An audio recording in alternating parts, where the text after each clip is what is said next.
Voters क्या सोचकर डालता है वोट? मोदी की पिछली जीत में ही छुपा है ये राज। भारत विश्व का सबसे बड़ा लोकतांत्रिक देश है। यहाँ हर 5 साल में चुनाव होते हैं, जिनमें विधानसभा चुनाव और लोकसभा चुनाव शामिल है। देश के नागरिक इस चुनावी प्रक्रिया में हिस्सा लेते हैं। कोई भी नागरिक जो 18 साल का है वो अपना वोट डाल सकता है। इस साल कई राज्यों में विधानसभा चुनाव और अगले साल यानी 2024 में लोकसभा चुनाव होने वाले हैं। आखिर वोट देने से पहले वोटर्स क्या सोचते हैं?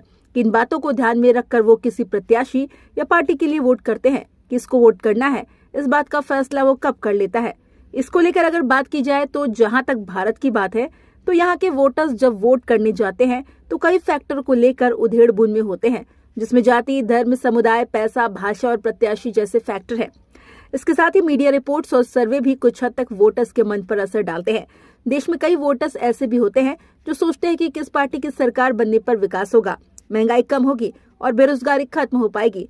2019 की एक सर्वे रिपोर्ट आई है, उनमें कई पहलुओं पर बात की गई है। तो आइए जानते हैं। CSDS लोकनीति दिल्ली के सर्वे के मुताबिक जब लोगों से पूछा गया कि चुनाव में वोट करते समय सबसे महत्वपूर्ण मुद्दे कौन से होते हैं, तो 2019 के चुनाव में 13.2% लोगों ने विकास के नाम पर वोट किया था। 10% लोगों ने नौकरी की कमी और बेरोजगारी के मुद्दे पर वोट किया था। इसके बाद 3% लोगों ने महंगाई और तेल की कीमतों में उछाल को लेकर वोट किया।